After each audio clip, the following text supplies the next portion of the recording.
Your Excellency, President Xi Jinping, President of the People's Republic of China, Excellencies, ladies and gentlemen, I feel very grateful and very honored for the opportunity to address all of you at this forum. The world today is at a critical juncture. We face both unprecedented challenges and unique opportunities, with the potential for widely contrasting futures.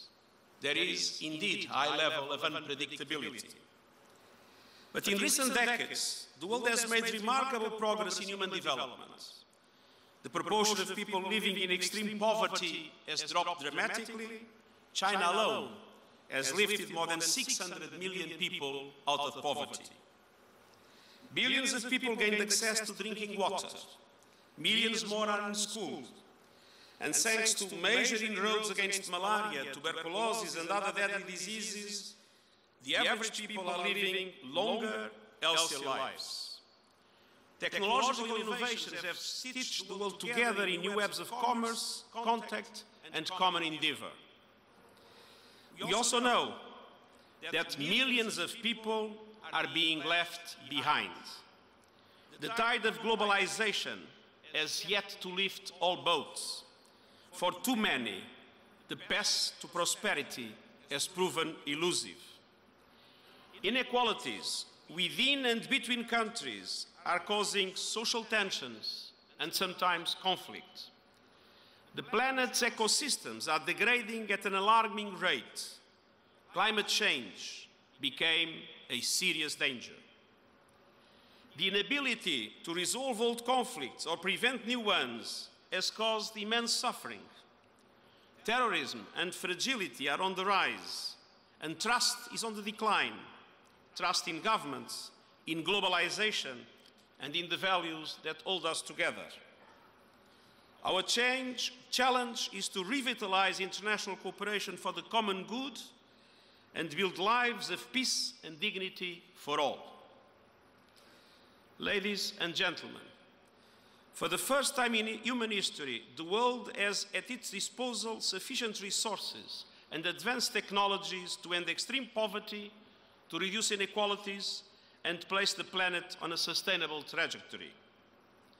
We also have inspiring new strategies agreed by all 2 years ago: the 2030 Agenda for Sustainable Development, the Paris Agreement on Climate Change, and the Addis Ababa Action Agenda on Financing for Development. Bringing these plans to life requires wide-ranging action, investment, and leadership.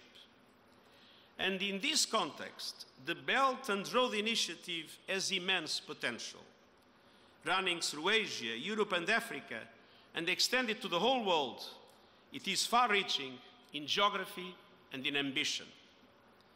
For countries yearning to become more integrated with the global economy, it can promote effective access to markets and new opportunities.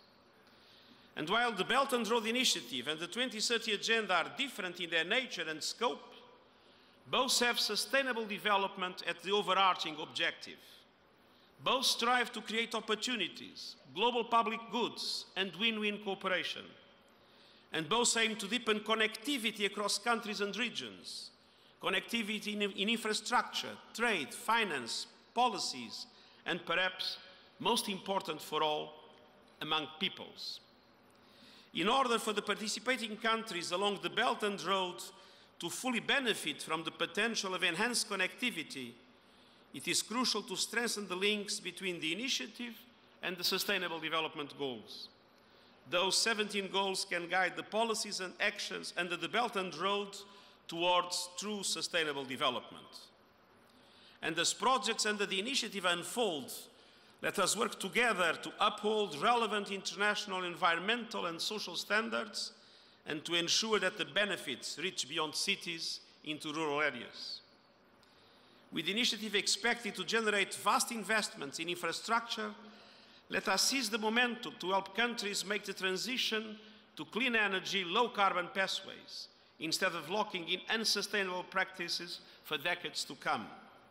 Chinese leadership on climate change will continue to be pivotal. And as the Belt and Road attracts public and private funding, let us recognize that countries will still need official development assistance, and I urge donors to fulfill their long-standing commitments, namely in the context of Addis Ababa Agreement. And just as the initiative opens new corridors for goods, let us also keep open the channels for dialogue, so that any possible tensions among the countries touched by this undertaking can give way to mutual benefit. The Belt and Road Initiative is rooted in a shared vision for global development. And indeed, China became a central pillar of multilateralism. China played a key role in shaping the 2030 Agenda and in making possible the adoption of the Paris Agreement, two of the past decades' signal achievements in international diplomacy. And China has also launched several major initiatives, from the Asian Infrastructure Investment Bank to its increased support in United Nations peacekeeping, and to a combination of new funds aiming at fostering both peace and prosperity. The wide-ranging engagement of China is more necessary than ever today. Our world is multipolar, but that by itself is no guarantee of prosperity and peace. A multipolar world needs multilateral cooperation and multilateral governance to face common threats and to seize shared opportunities. The Belt and Road Initiative has clear echoes of the ancient Silk Road. Today, we must take that spirit to new heights for the benefit of all. As the Chinese saying goes, building the road is the first step towards prosperity.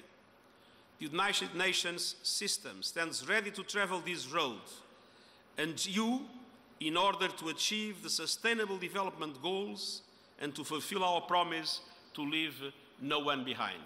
Thank you.